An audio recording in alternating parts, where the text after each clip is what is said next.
Bonjour, donc aujourd'hui on va traiter un chapitre très important en programmation, et en programmation Python en particulier, c'est le traitement des exceptions. C'est très bien que en programmation on peut tomber sur trois types d'erreurs.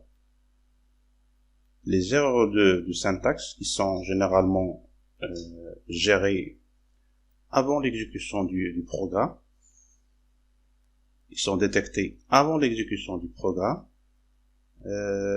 Sont des erreurs qui surviennent si on écrit d'une façon incorrecte une instruction dans un langage particulier.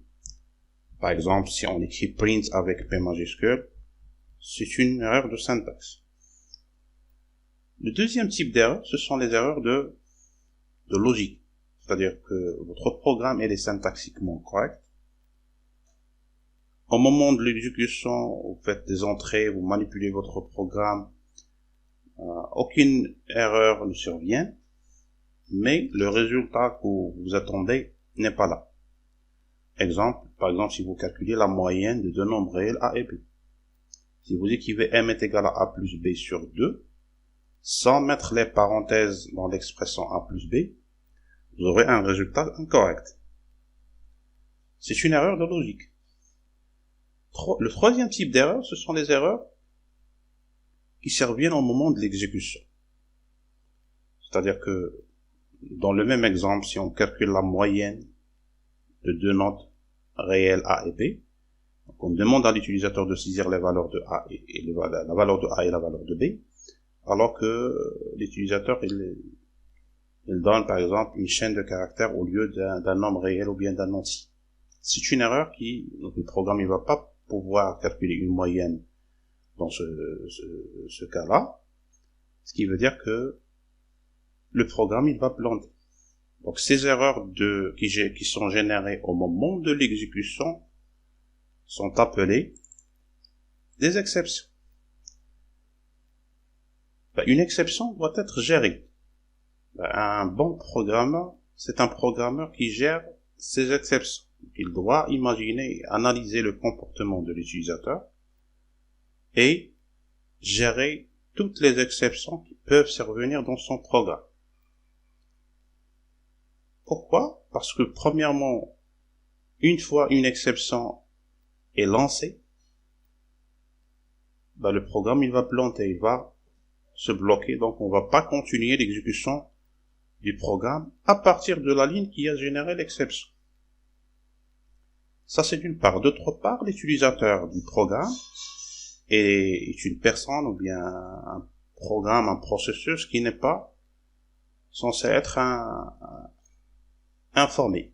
C'est-à-dire que c'est pas automatiquement un programmeur.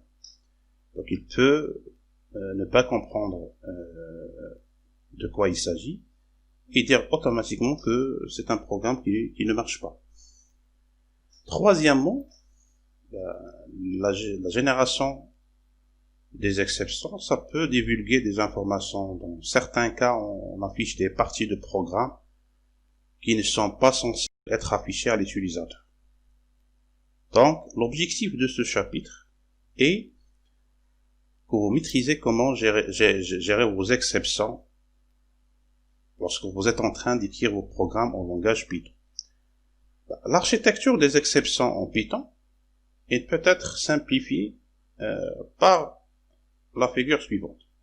Ce qui est encadré, ce que vous voyez ici, ce sont ce qu'on appelle des classes. On a déjà parlé de la notion de classe dans le chapitre précédent. L'architecture des classes d'exception est de la manière suivante. C'est-à-dire que la plupart des exceptions que vous allez avoir, ce sont des exceptions de ce type. Donc, par exemple, file exist error. C'est une exception qui sera générée si vous essayez d'accéder ou bien d'ouvrir un fichier qui n'existe pas dans l'ordinateur ou bien dans le chemin que vous avez précisé.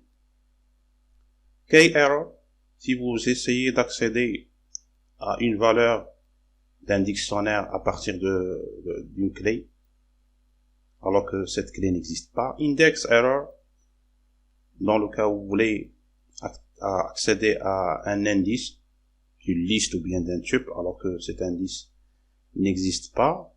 0 division error, si vous essayez de faire une division par 0, et ainsi de suite. Ce que vous devez comprendre ici, c'est que une exception de type file exist error est automatiquement une exception de type OS error. Et une exception de type OS error est automatiquement une exception de type exception, qui est une exception de type base exception. Qui veut dire que vous avez le choix, si vous voulez gérer une exception de type file exist error, soit de gérer l'exception file exist error, soit de gérer OS error, soit de gérer exception, soit de gérer base exception. Généralement, si vous avez le temps, ce serait mieux de descendre vers le niveau le plus bas, c'est-à-dire gérer l'exception de type file exist error. Parce qu'on va pouvoir personnaliser le message qui sera affiché, ou bien le traitement qui sera effectué dans ce cas-là. Par contre, si on gère une exception de type exception, on va pas pouvoir dire est-ce qu'il s'agit d'une exception de type attribute error, arithmetic error, etc. Voilà. Pour traiter une exception, on va voir un exemple. Pour traiter une exception, on utilise la syntaxe suivante. Vous pouvez, par la suite, vous aurez ce fichier-là, vous pouvez l'imprimer, il contient la place des exemples et de la syntaxe est vide. Donc ici, la syntaxe générale, vous pouvez l'écrire à la main, comme ça vous allez pouvoir suivre avec la vidéo.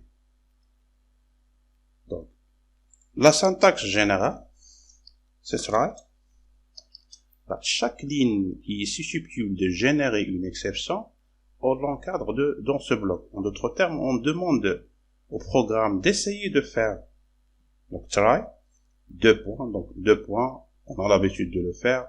Immédiatement après, on revient à la ligne avec une indentation.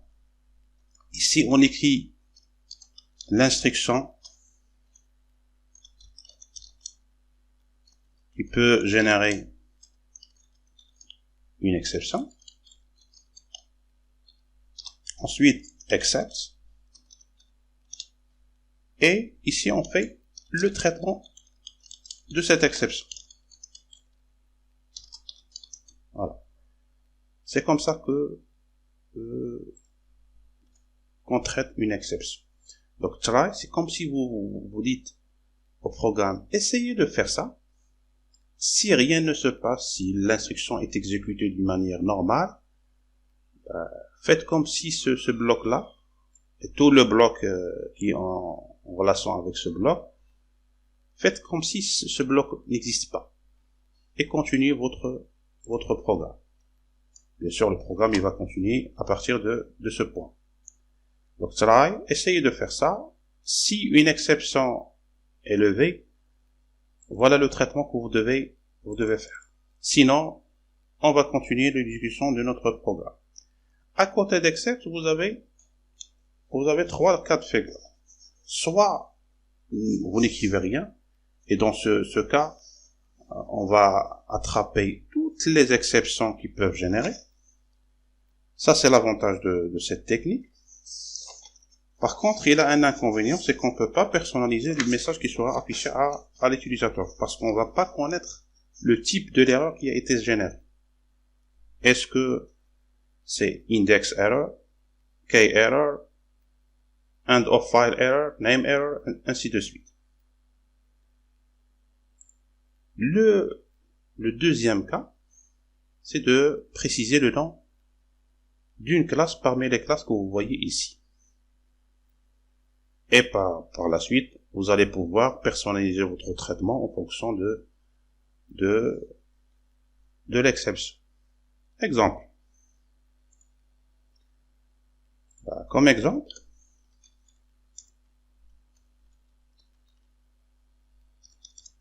vous allez l'avoir tout de suite. Et si on essaie de donner à A une valeur, par exemple 1, à B une valeur 0, et on calcule A sur B. Si on exécute, vous voyez, c'est ce qu'on appelle une exception. Dans cette ligne, dans ce programme, avec la flèche, vous voyez que on indique très bien l'endroit ou bien la ligne qui a généré un problème. C'est très bien que A égale à 1 ne peut, ou bien A égale à un entier, ou bien une valeur quelconque, ne peut jamais générer une erreur. B égale à une valeur de même. Par contre, X égale à A sur B, là, il faut faire attention avec ce calcul.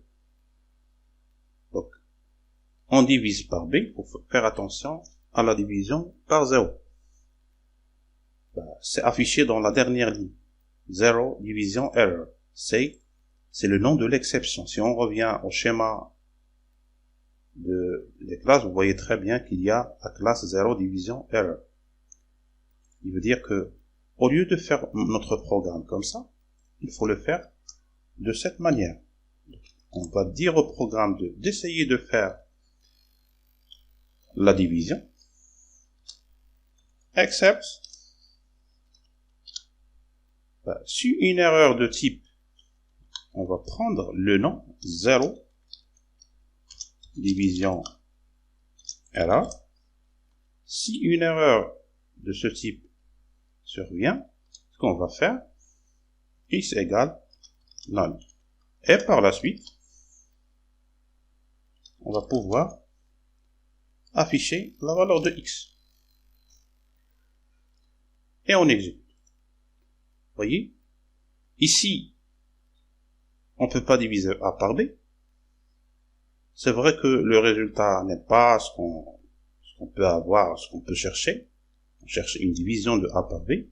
Mais l'avantage de cette technique, c'est que, vous voyez, on sort pas de notre programme, on continue l'exécution, on a atteint cette ligne. Par contre, si on fait pas la gestion des exceptions, si on remplace notre programme, voilà, comme ça, on va générer une exception, on va jamais atteindre la ligne qui permet d'afficher X. Donc on bloque à l'endroit ou bien à la ligne qui a généré l'exception. Voilà. C'est pour ça qu'il faut générer ou bien gérer des exceptions. Ça, c'est l'exemple 1. Voilà. Exemple 2.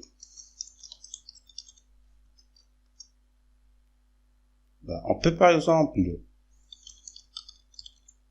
créer une liste, voilà, qui contient des noms de personnes. Voilà, par exemple. Et le quatrième. On va demander à l'utilisateur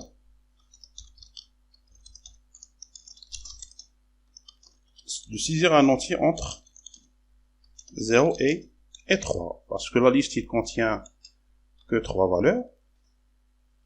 On cherche dans ce programme à afficher le nom de la personne numéro I.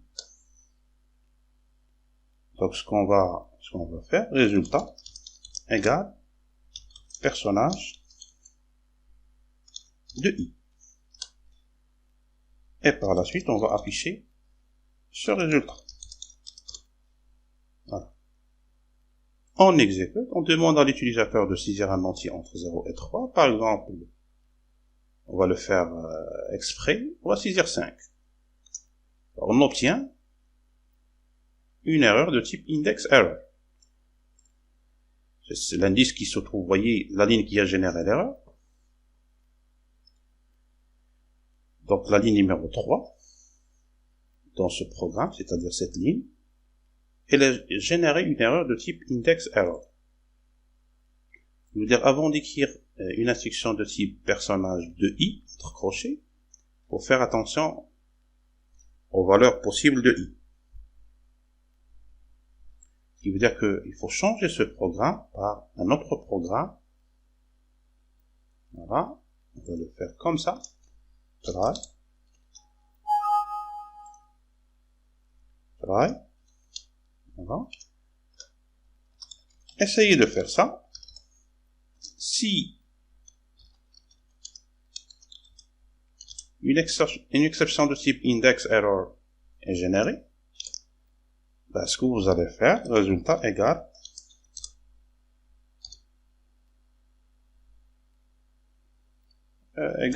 le premier par exemple.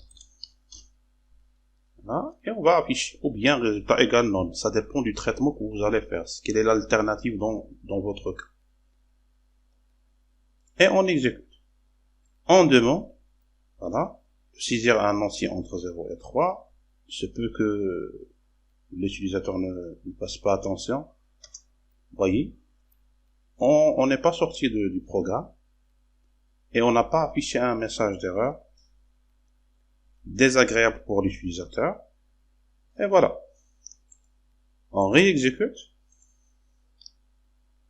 Si on oublie, il se peut que au moment de la saisie, l'utilisateur ne comprenne pas de quoi il s'agit. Au lieu d'afficher, de saisir un entier, il a saisi une chaîne de caractères. Vous voyez, on aura une exception de type value error, invalid literal for int with base 10. Ça veut dire que la première ligne de notre programme, elle peut également générer une erreur. Ce qui veut dire que au moment de l'écriture du programme, il faut également générer ou bien gérer cette exception. C'est une exception de type value error. Voilà. Et on va donner à i la valeur 0, par exemple, si la valeur de i saisie par l'utilisateur n'est pas correcte. On exécute.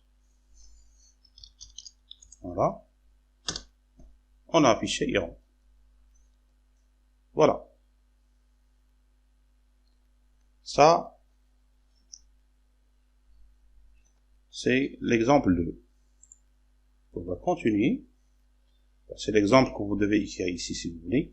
Si i est plus grand que la taille de la liste, Python va lever une index error qui sera attrapée. Le programme ne plantera pas et le résultat sera égal à non. Si i est de type string, Python va lever une value error, c'est pas type error, c'est value error, et le programme va planter. On peut gérer plusieurs exceptions avec un seul bloc. Ce qu'on veut dire ici, voilà, vous pouvez écrire le programme, l'exemple dans ce bloc-là, c'est cet exemple-là. Voilà, c'est cet exemple, pour être précis, vous pouvez l'écrire comme ça. Comme ça, vous n'aurez pas de problème. Ça, c'est l'exemple 2. À saisir dans cette partie. Dans cette partie, on dit que on peut gérer plusieurs erreurs en faisant, voilà, ça c'est l'exemple 3. Ce qu'on va faire, bien sûr, on va pas s'amuser à faire un block try except pour chaque ligne de notre programme qui est susceptible de générer une erreur. Mais ce qu'on va faire, on va faire un seul try. On va demander au programme voilà, de faire ça. Voilà. Ensuite, on va le faire dans le print directement.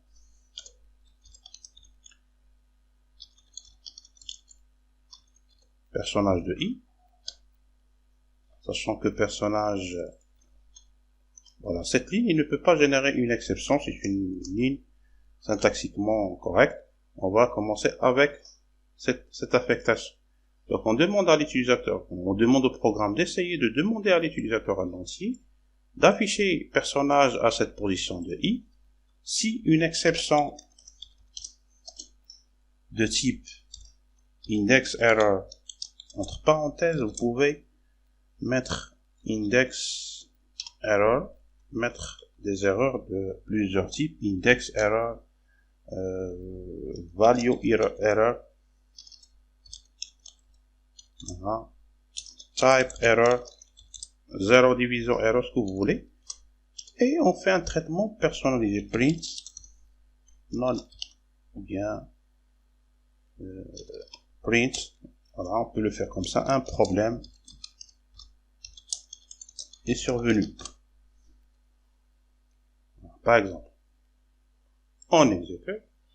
On demande à l'utilisateur de saisir. Si on saisit une valeur correcte, on a l'élément qu'on cherche. Sinon, si on donne, on a 10, un problème est survenu. Si on exécute, on donne un message. On aura plusieurs exceptions qui sont traitées en même temps. Mais bien sûr, on ne peut pas personnaliser le traitement parce que on a géré le tout dans le même bloc, except. Ça, c'est l'exemple 3. Ou bien, vous pouvez remplacer cet exemple, vous pouvez par exemple écrire 2 exemples ici, si vous voulez traiter chaque problème à part,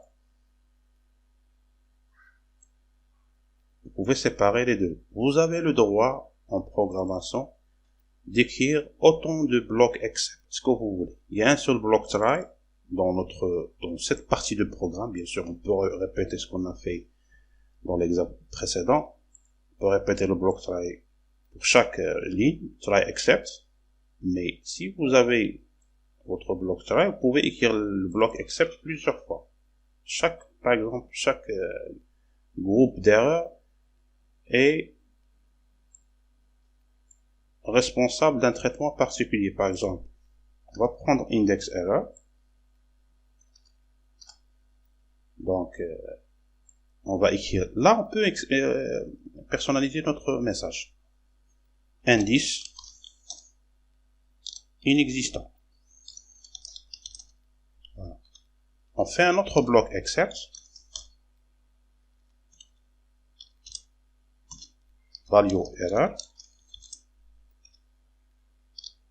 Print. Voilà, i par exemple. Bien, indice doit être un entier. Et là, au moment de l'exécution, si on saisit un indice, voyez, le programme, il arrive à détecter le type d'erreur de manière exacte. Ensuite, si on fait un message du texte à la place de l'entier, on aura indice doit être un entier. Voilà. Donc on peut gérer des exceptions, soit de cette façon, soit de la première méthode. Voilà. Par la suite, on voit très bien que dans le schéma, vous avez en haut, les flèches qui sont représentées ici, elles représentent le principe d'héritage. On a déjà parlé et vu comment fonctionne ce principe d'héritage entre les classes en programmation orientée objet. On voit très bien que ici, kError et indexError, ce sont 2 classes qui héritent de la classe lookupError. Et la classe lookupError, c'est une classe qui hérite de la classe exception. Le fait de dire que kError et indexError héritent de la classe lookupError veut dire que si vous voulez traiter les 2 types d'erreurs, kError, indexError, en même temps, au lieu de devoir saisir l'ensemble des classes de lookupError, il suffit de saisir ou bien de traiter une erreur de type lookupError. Bien sûr, on ne va pas pouvoir personnaliser le traitement d'une manière exacte, mais au moins, on va traiter toutes les exceptions de type lookupError, qui sont ici kError et indexError. Donc, si on traite, ça c'est l'exemple, c'est ce qu'on a dit, donc par exemple, indexError et kError héritent toutes les deux de lookupError. Donc, si vous faites comme ça, exemple 4. Bon. Si vous faites dans votre bloc try return personnage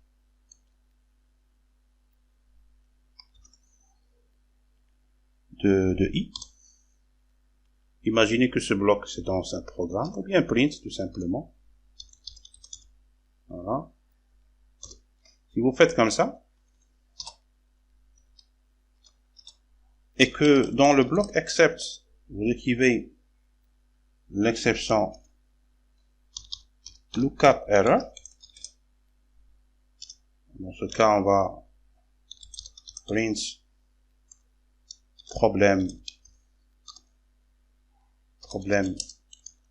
un problème est survenu. Un problème empêche l'accès ou bien l'affichage, empêche le programme par exemple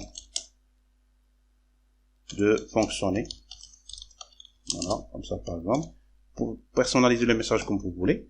Si vous faites un bloc comme ça et que l'exception que vous avez attrapée est de type lookup error, vous allez pouvoir attraper, c'est ce qu'on dit ici, vous attrapez à la fois les exceptions de type index error et key error.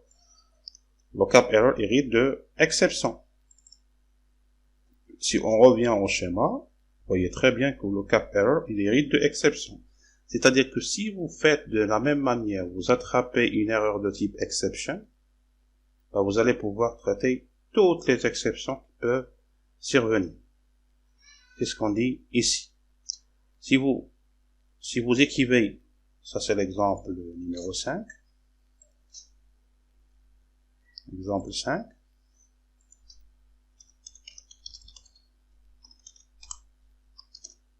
voilà.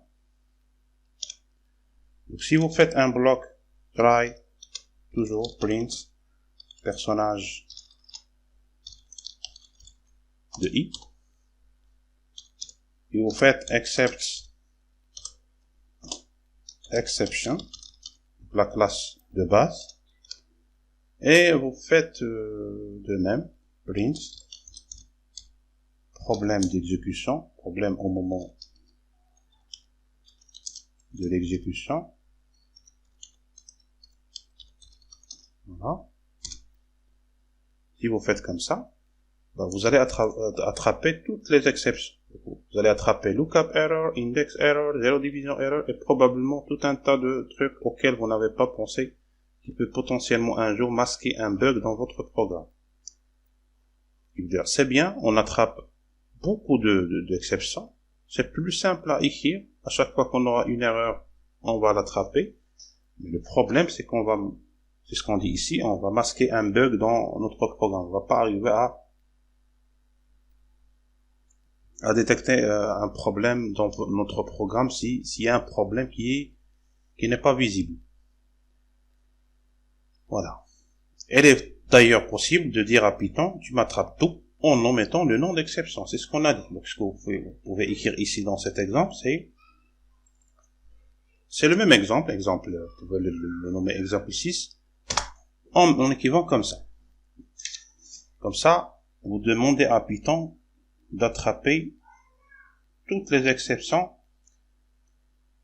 qui vont se produire. Voilà. Maintenant, on va passer à la création d'une exception. Dans certains cas, il y a des programmes qui peuvent fonctionner selon des conditions bien données, qui ne sont pas généralement des exceptions de Python. Par exemple, vous pouvez demander à l'utilisateur de saisir une note réelle entre 0 et 20. S'il donne par exemple une valeur supérieure strictement à 20 ou bien inférieure strictement à 0, pour Python, c'est pas une erreur. Du moment où il vous demande de donner un nombre réel et vous donnez un nombre réel par exemple. Donc, il arrive d'avoir besoin de générer un type d'erreur personnalisé qui ne figure pas parmi les différentes classes d'exception du langage Python. Par exemple, le fait de saisir une note d'examen non valide, c'est-à-dire qui n'appartient pas à l'intervalle 0,20. On utilise l'instruction raise. Donc, avant de définir notre propre exception, voyons comment générer une erreur dans un programme grâce à l'instruction raise. Il suffit en fait simplement d'utiliser le mot réservé trace suivi d'une référence vers un objet représentant une exception, c'est-à-dire un objet représentant un objet parmi ces objets ou bien parmi d'autres. Il y en a d'autres classes. De toute façon, vous n'avez pas à prendre ces noms de ces objets, parce que le nom, généralement, il vous est donné. Si vous êtes en train de manipuler ça en pratique, il suffit de provoquer l'erreur. C'est-à-dire que ce qu'on a fait tout à l'heure, c'est... je me rappelle pas très bien du problème qui peut survenir au moment de la division par 0. J'écris une instruction de cette manière et on exécute. Vous allez, voilà, ce qu'on a oublié, d'accord? Donc, on aura le nom de l'erreur. C'est-à-dire on peut provoquer l'erreur pour extraire le nom de celle-ci. Vous n'avez pas à prendre cette architecture, ou bien l'architecture complète des exceptions en langage Python. Le nom de l'exception, en général, il vous est donné. Ce qu'on cherche à faire ici, tout simplement, c'est de générer une exception. Ce qu'on va faire comme exemple, on va déclarer une fonction. Voilà. Ça, c'est l'exemple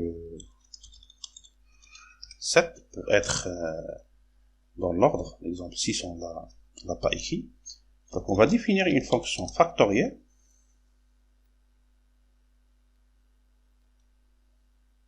Voilà. Factorielle de n.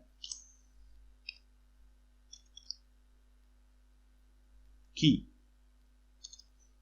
si n est strictement inférieur à 0, on va pas pouvoir calculer la factorielle de n.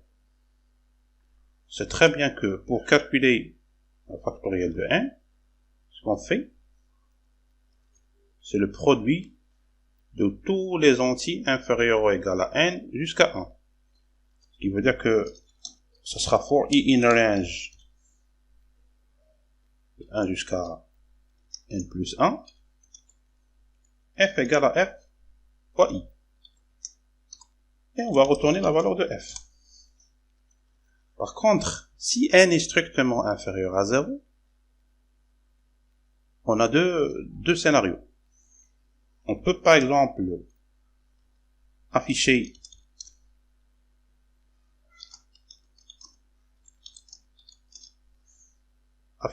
un message d'erreur. On ne peut pas calculer la factorielle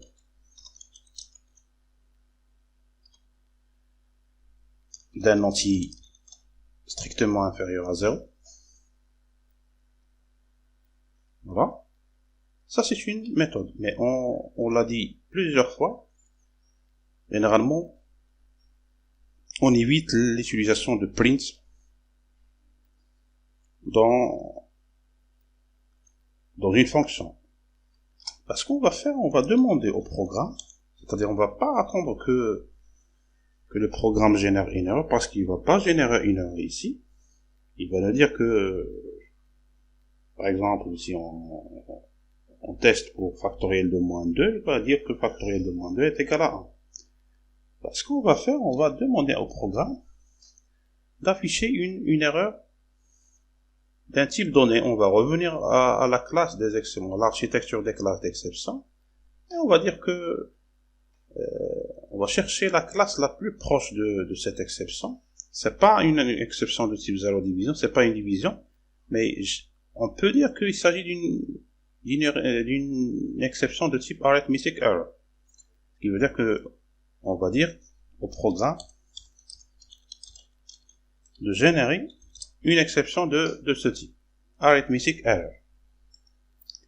Bien sûr, au moment de l'exécution, on va rien, sauf si vous utilisez votre fonction factorielle de 5, ça va donner 120. Factorielle de moins 5, ça va donner, vous voyez, une erreur de type arithmetic error. Et bien sûr, dans la plupart des classes, vous avez la possibilité de personnaliser un message factoriel de n inférieur à 0. Comme ça, vous aurez à l'exécution à la fois l'erreur et un message avec. Voyez?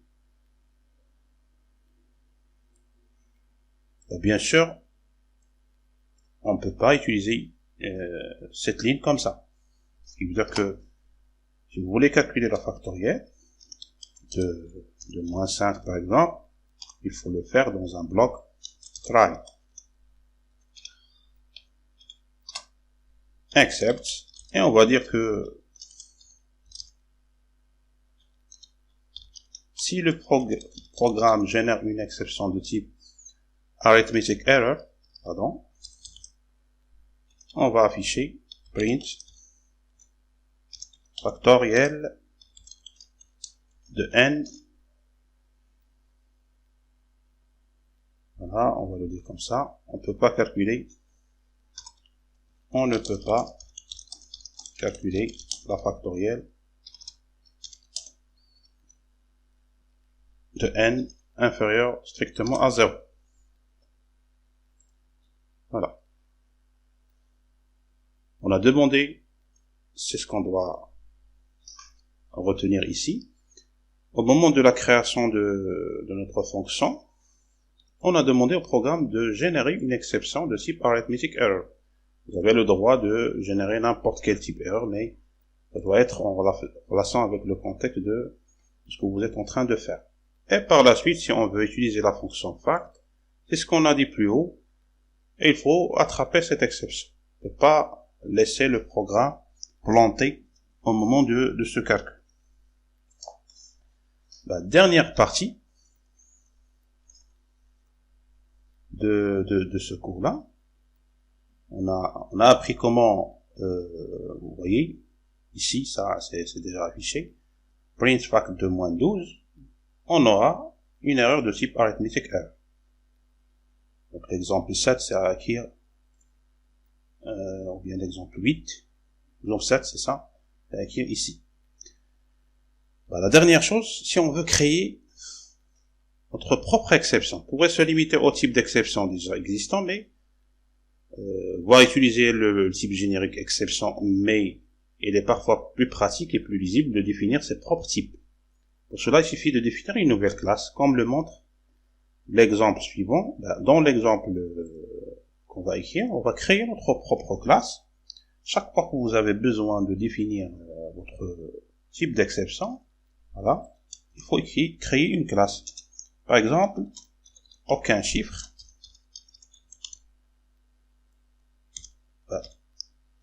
Si vous voulez créer une exception, vous devez créer une classe. Vous lui donnez le nom que vous voulez.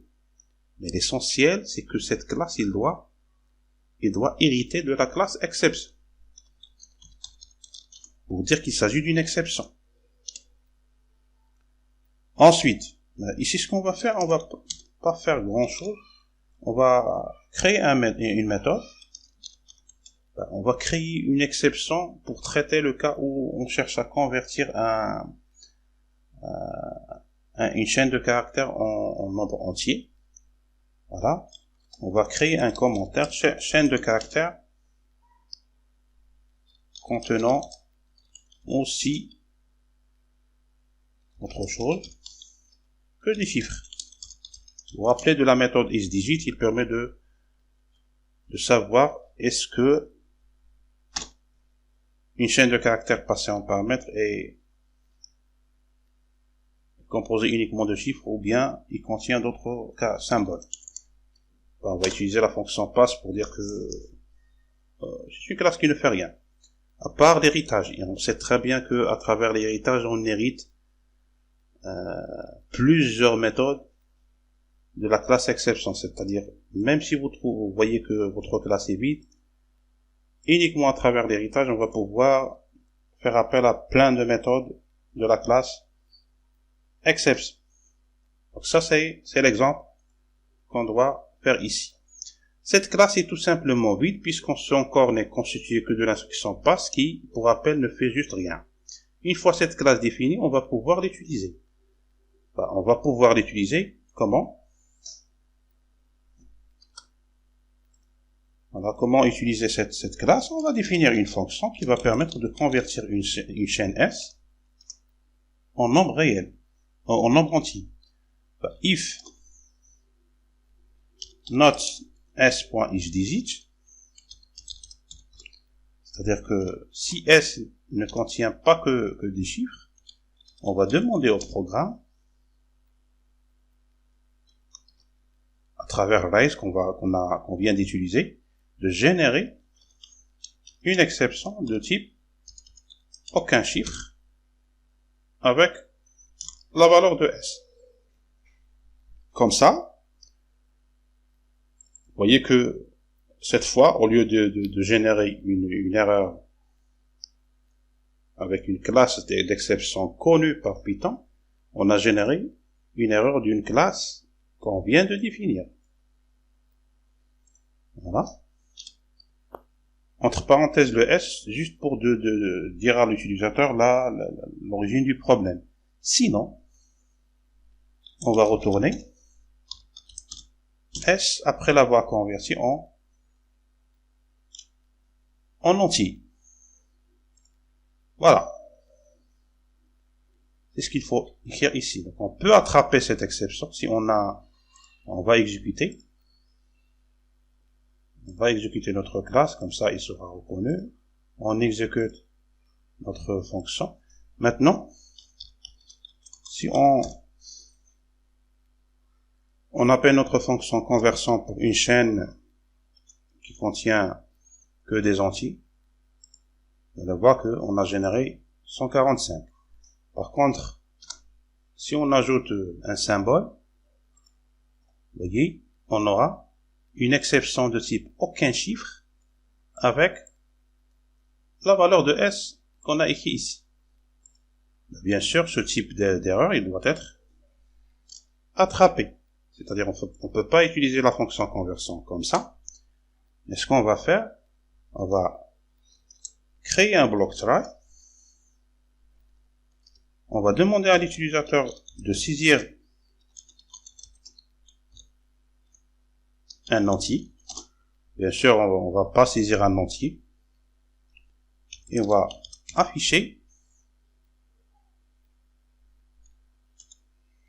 voilà, S égale conversion de S. Voilà. Si une erreur voilà, de type aucun chiffre, et d'ailleurs on va l'ajouter ici, on peut donner un alias à cette classe au lieu de devoir utiliser ce nom qui est généralement long, on va le lui donner comme nom E. Et par la suite, vous pouvez utiliser l'alias E à la place du nom de votre classe. Donc print. Ce qu'on va afficher, on va afficher deux choses. Premièrement, l'erreur générée qui est E. Et on va afficher également ce commentaire. On a accès au commentaire d'une classe grâce à le nom de la classe, aucun chiffre. Voilà, aucun chiffre. Point, double underscore, doc, double underscore. Donc si vous faites comme ça, vous aurez accès à, grâce à cette méthode, vous aurez accès à ce commentaire-là. Maintenant, si on exécute, on demande à l'utilisateur de saisir un entier. Voilà, si on donne par exemple 2020, et on valide, on aura 2020 est égal à 2020. Mais si on exécute et on donne 2020A, voyez qu'on a